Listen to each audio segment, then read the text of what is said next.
Hello everyone! ఎప్పుడు ఇంట్లో అన్నం మిగిలిపోయినా, ఏదన్నా టేస్టీగా తినాలనిపించినా వెంటనే చేసుకునేది ఎగ్ ఫ్రైడ్ రైస్ అనమాట. ఎప్పుడు కూడా అదే అవుతుంది రొటీన్‌గా అని చెప్పి ఈరోజైతే కాలీఫ్లవర్ ఫ్రైడ్ రైస్ అయితే ట్రై చేస్తున్నాను.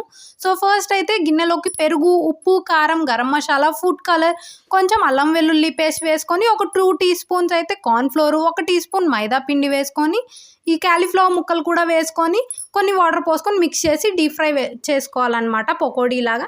నెక్స్ట్ అయితే ఇంకా ఫ్రైడ్ రైస్ సేమ్ ప్రాసెసే. టొమాటోలు, ఉల్లిపాయ, పచ్చిమిర్చి, కొంచెం అల్లం వెల్లుల్లి పేస్ట్ వేసుకొని పచ్చి వాసన పోయిన తర్వాత రైస్‌ని అయితే యాడ్ చేసుకొని, ఉప్పు, కారం, గరం మసాలా వేసుకొని, మనం ఇందాక ఫ్రై చేసుకున్నాం కదా! సో, ఆ కాలీఫ్లవర్ ముక్కల్ని కూడా యాడ్ చేసుకొని లైట్‌గా పెప్పర్ పౌడర్ కూడా వేసుకుంటే ఇంకా టేస్ట్ బావుంటది. ఇవన్నిటిని కూడా హై ఫ్లేమ్ మీద టాస్ చేసుకుంటే టేస్టీ కాలీఫ్లవర్ ఫ్రైడ్ రైస్ అయితే రెడీ అయిపోయింది.